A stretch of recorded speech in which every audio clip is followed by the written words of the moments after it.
The morning sun cast long shadows across the human settlement of New Terra, a modest colony world on the edge of known space. Sarah Chen, 12 years old, helped her younger brother Tommy gather berries from the blue-leafed bushes that grew wild near their home. Their father, Marcus Chen, had left early that morning for his monthly hunting trip in the northern mountains, where the large game animals provided meat for several families in their small community.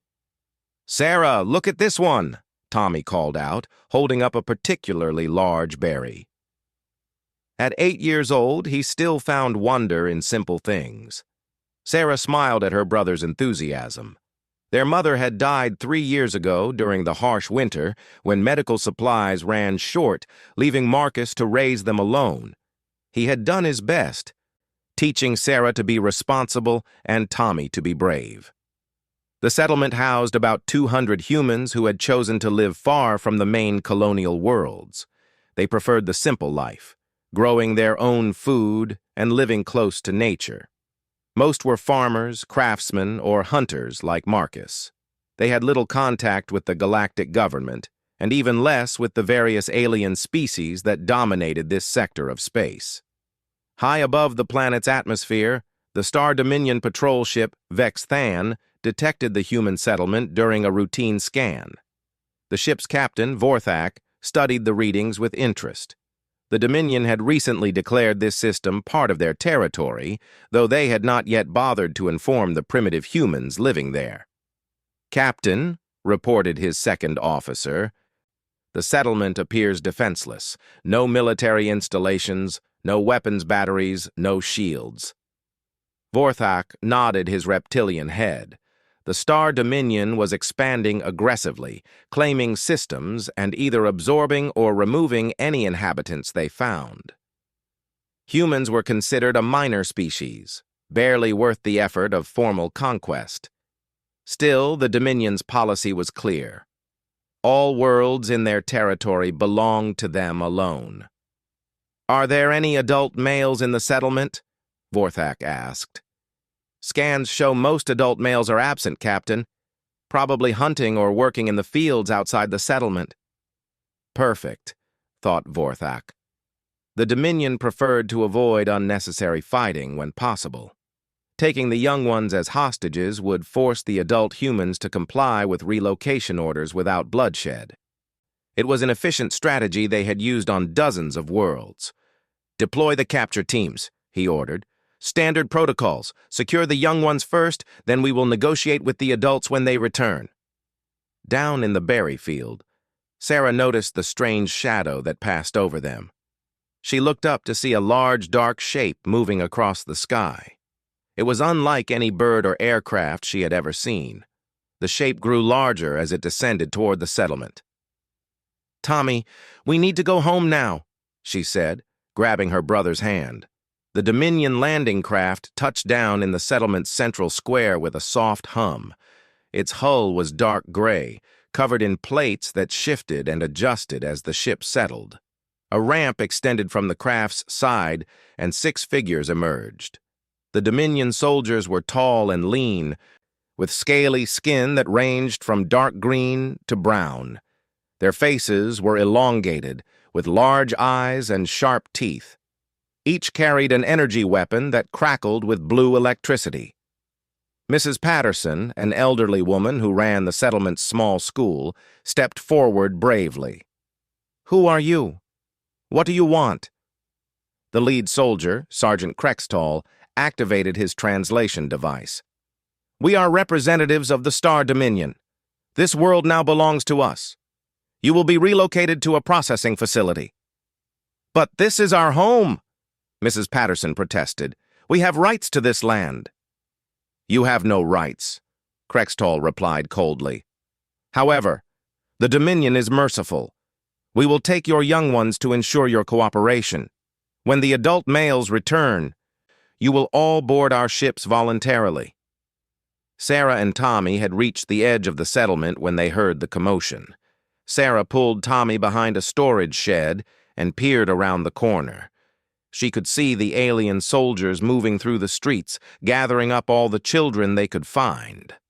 "Stay quiet," she whispered to Tommy, whose eyes were wide with fear. The Dominion soldiers moved with practiced efficiency. They had done this many times before. Within an hour, they had rounded up 37 children ranging in age from 4 to 16. The adults who tried to interfere were stunned with energy weapons, but not seriously harmed. Sarah watched in horror as her friends were loaded into the alien ship. She recognized Jake Morrison, the blacksmith's son, and little Emma Walsh, who was only 5 years old. They were all crying, reaching out for their parents who stood helpless behind the Dominion soldiers' weapons. "We will return in 3 days," Krextall announced to the gathered adults. "Have your belongings packed and be ready for transport. Your young ones will be returned to you once you comply with relocation. Any attempt at rescue will result in their termination." The alien ship lifted off, carrying away most of the settlement's children. Sarah held Tommy tightly as they watched it disappear into the sky. Around the settlement, parents wept and others stood in shocked silence. Mr. Hendricks, the settlement's unofficial leader, tried to organize the adults. "We need to contact the colonial government. They have to help us." But others shook their heads. "The nearest government outpost is 6 months away by subspace radio," Mrs. Kim pointed out. "Those aliens will be back in 3 days." That evening, Sarah and Tommy sat in their empty house, waiting for their father to return. Sarah had managed to keep them both hidden during the raid, but she knew it was only temporary. If the aliens came back and found them still here, they would be taken too. "When is Dad coming home?" Tommy asked for the 10th time. "Soon," Sarah replied, though she was not sure. Marcus sometimes stayed in the mountains for several days when tracking was good. He might not even know what had happened. As night fell over New Terra, the settlement felt like a ghost town. Half the houses stood empty, their young inhabitants taken by creatures from another world. The adults who remained spent the night planning, arguing, and praying for their children's safe return. None of them knew that Marcus Chen was already on his way home, having seen the alien ship pass over the mountains during his hunt. And none of them knew about the skills he had learned during his 20 years of service in the Earth Colonial Marines, before he had chosen the quiet life of a settler and father. The Star Dominion had made their first mistake when they attacked a human settlement. Their second mistake was taking the children of a man who had once been the finest sniper in the Terran Defense Force. In the mountains north of New Terra, Marcus Chen moved through the darkness with the silent grace of a predator, returning home to find his den invaded. The aliens had no idea what was coming for them. Marcus Chen moved through the forest like a ghost, his footsteps silent on the soft earth. After 20 years in the Colonial Marines, moving without sound had become second nature to him. He carried his hunting rifle across his back and a pack full of fresh meat from his successful hunt. The 2 large deer he had taken would feed several families for weeks. As he approached the settlement's edge, something felt wrong. The evening should have been filled with the sounds of children playing and families preparing dinner. Instead, an unnatural quiet hung over New Terra like a burial shroud. Marcus stopped behind a cluster of trees and observed his home through the rifle scope he had modified for hunting. The settlement looked normal at first glance, but Marcus had learned to notice details that others missed. There were scorch marks on several buildings, the telltale signs of energy weapons. Some windows were broken. And most telling of all, he could see adults moving around, but no children anywhere. Marcus felt ice form in his stomach. Something terrible had happened while he was away. He circled around to approach his house from the back, staying in the shadows. Through the kitchen window, he could see Sarah and Tommy sitting at the table. Relief flooded through him. His children were safe. But why were they alone? Where was Mrs. Patterson, who usually checked on them when he was away? Marcus slipped up to the back door and entered silently. Sarah looked up, and her face broke into a mixture of relief and terror. "Dad," she whispered, running to him. "Oh, Dad, something awful happened. Tommy followed, clinging to Marcus's leg. Between Sarah's rapid explanation and Tommy's frightened additions, Marcus learned what had occurred. Alien soldiers had taken most of the settlement's children. They planned to return in 3 days to take everyone away from their homes. Marcus listened to every detail, his face growing harder with each word. When Sarah finished, he knelt down and looked both children in the eyes. "Sarah, you did exactly right by keeping you and Tommy hidden. I'm proud of you." His voice was calm, but Sarah could see something dangerous flickering behind her father's eyes, something she had never seen before. "What are we going to do, Dad?" Tommy asked. "We're going to get our friends back," Marcus replied simply. He left the children with instructions to stay inside and lock the doors, then went to speak with the other adults. What he found confirmed his worst fears. 37 children taken, alien soldiers with superior technology, and 3 days until they returned. Mr. Hendricks was trying to coordinate some kind of response. "Maybe if we all work together, we can overpower them when they come back." "With what?" Mrs. Kim asked bitterly. "Farming tools against energy weapons? They'll kill us all." Marcus listened to the discussion for several minutes before speaking. "Where did they take the children?"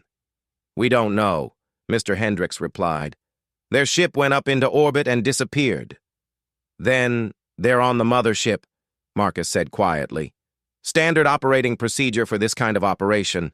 Keep the hostages close but secure." The other adults looked at him strangely. Marcus realized he had said too much. For 5 years, he had been just Marcus the Hunter to these people. They knew nothing about Gunnery Sergeant Marcus Chen, sniper specialist, veteran of 12 combat deployments across 4 star systems. "How would you know their procedures?" Mrs. Patterson asked. Marcus was quiet for a long moment.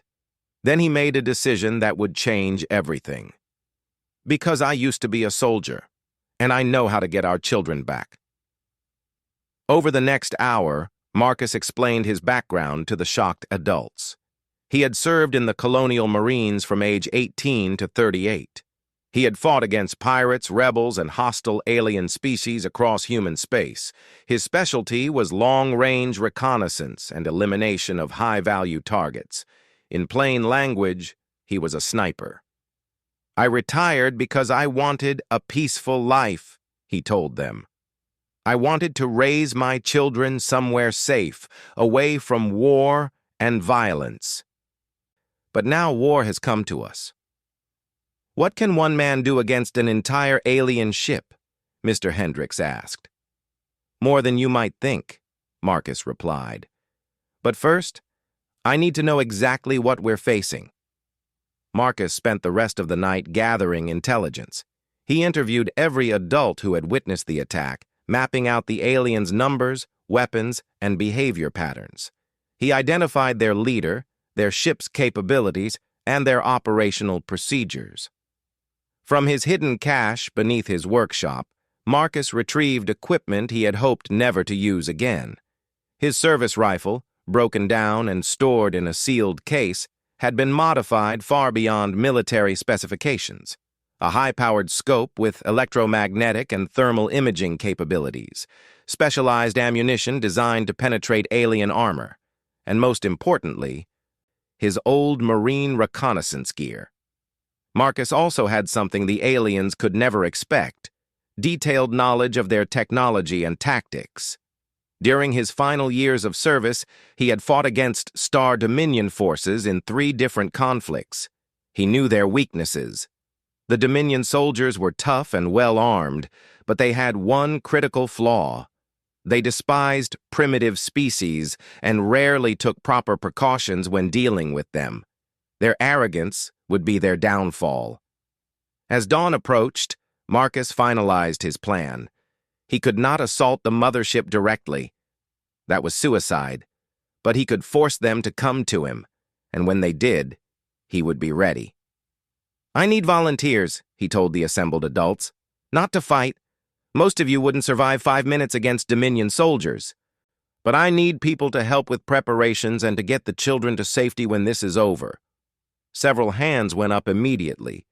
These people might not be soldiers, but they were parents, and parents would do anything to save their children. Marcus spent the second day preparing the battleground. He selected positions throughout the settlement that would give him clear fields of fire while providing cover from return shots. He rigged several buildings with improvised explosives using hunting supplies and agricultural chemicals. Most importantly, he prepared escape routes and safe positions for the non-combatants. That evening, he had a long talk with Sarah and Tommy. "Tomorrow, the aliens will come back," he told them. "When they do, I need you to take Mrs. Patterson and go to the cave we found last summer. Remember? The one with the hidden entrance?" Sarah nodded. She was smart enough to understand what her father was really saying. He was going to fight the aliens alone, and he might not survive. "Will you come find us after?" Tommy asked innocently. Marcus hugged his son tightly. "I'll do everything I can, buddy, and if I don't make it, Sarah will take care of you until help arrives. She's very brave, just like your mom was." On the third morning, Marcus took his position on the roof of the grain storage building. It provided the best view of the settlement's central area while remaining concealed. His rifle was loaded with armor-piercing rounds, and he had additional weapons positioned at backup locations. At exactly noon, the Dominion ship returned. It landed in the same spot as before, and the same 6 soldiers emerged. But this time, Marcus was ready for them. Through his scope, he could see Sergeant Krextall clearly.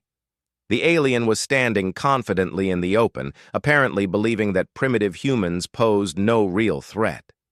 Marcus took a deep breath, let it out slowly, and squeezed the trigger. The high-powered round took Krextall in the center of his chest armor.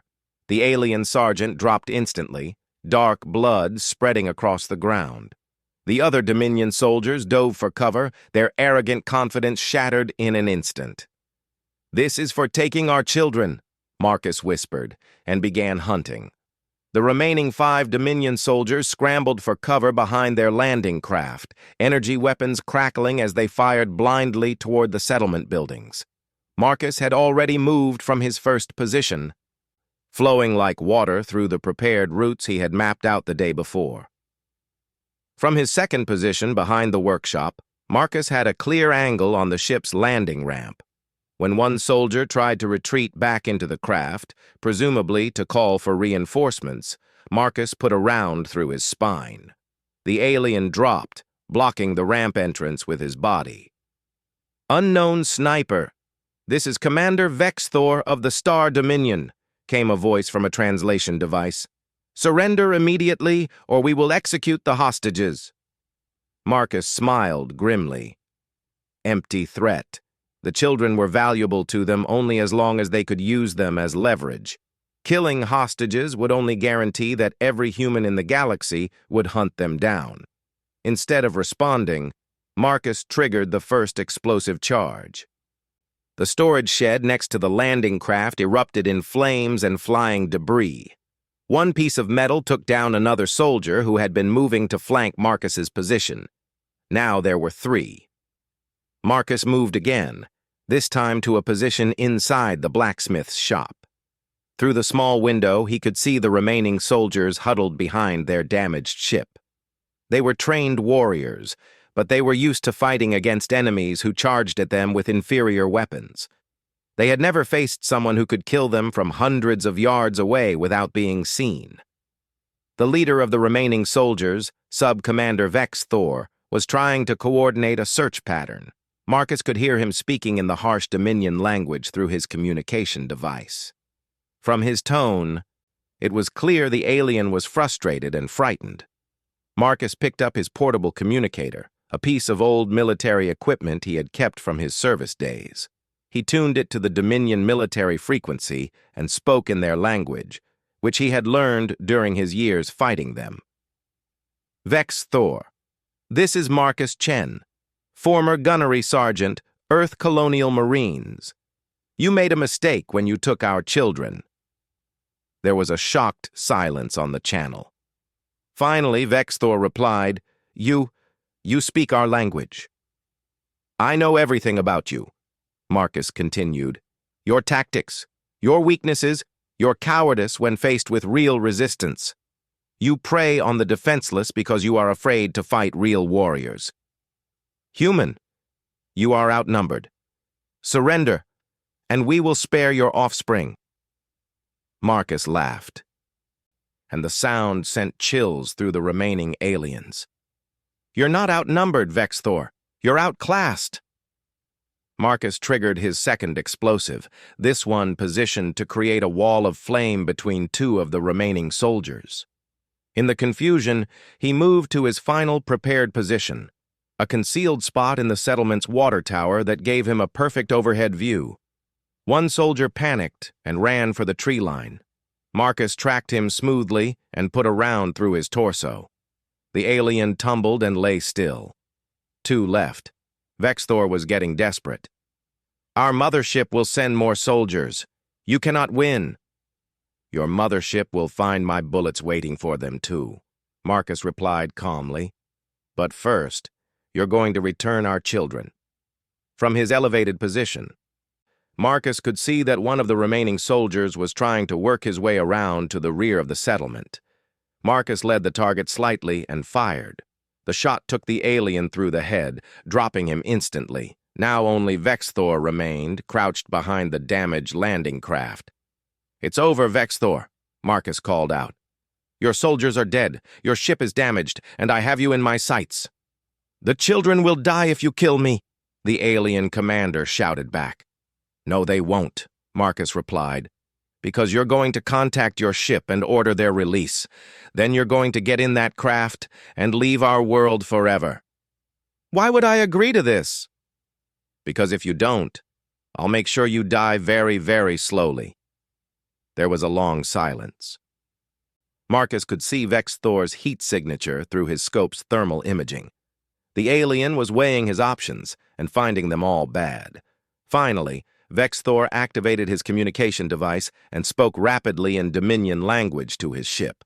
Marcus listened carefully, translating the conversation in his head. The alien was indeed ordering the release of the human children. It is done, Vexthor announced. The young ones will be transported down in 1 hour. Good, Marcus said. Now here's what happens next. You get in your ship and leave. If you ever come back to this system, if the Star Dominion ever threatens human settlements again, I will find you. And next time, I won't be so merciful. You speak of mercy? You killed 5 of my soldiers. I killed 5 soldiers who threatened children, Marcus corrected. That's not murder. That's justice. Vexthor slowly stood up, his hands visible and empty of weapons. He began walking toward his damaged ship, stepping carefully over the bodies of his fallen troops. As he reached the ramp, he turned back toward the settlement. Human, Marcus Chen, you fight like a demon. No, Marcus replied, still invisible in his position. I fight like a father. The alien ship lifted off with a wounded whine from its damaged engines. Marcus watched it disappear into the sky, then began the careful process of retrieving his weapons and equipment. Within an hour, just as promised, a Dominion shuttle appeared and landed in the settlement square. 37 children ran down the ramp, crying and calling for their parents. Marcus watched from concealment as families were reunited, as tears of relief replaced tears of fear. He saw Jake Morrison hug his father, saw little Emma Walsh run to her mother's arms. Finally, Sarah and Tommy emerged from the crowd, looking around frantically. Marcus climbed down from the water tower and walked into the square. When they saw him, both children ran to him with cries of joy. "Dad! Dad! We knew you'd save everyone!" Tommy shouted, wrapping his arms around Marcus's waist. Sarah hugged him tightly, tears streaming down her face. "I was so scared," she whispered. "I thought they might hurt you." "I'm fine," Marcus said softly, holding both his children close. "We're all fine now." As word spread through the settlement about what had happened, The other adults looked at Marcus with a mixture of awe and gratitude. He had single-handedly defeated 6 armed alien soldiers and forced an entire starship to retreat. Mr. Hendricks approached carefully. "Marcus, thank you. I don't know how to thank you." "Just take care of your families," Marcus replied. "That's all any of us can do." Mrs. Patterson walked up with tears in her eyes. "Those soldiers. They said humans were weak, that we were no threat to them." Marcus looked up at the sky where the alien ship had disappeared. "They learned different today, and word will spread through the Dominion military networks. They'll think twice before attacking human settlements again." In the days that followed, New Terra began to heal. The settlement was relocated to a more defensible position higher in the mountains, with early warning systems and better communication equipment. Marcus resumed his role as the quiet hunter and father, but now everyone knew that their peaceful neighbor was also their protector. The children who had been taken shared stories of the alien ship, describing advanced technology and massive weapons. But those same aliens had been defeated by one human with a rifle and the determination to protect what he loved. 2 months later, an official colonial government ship arrived to investigate reports of alien activity in the system.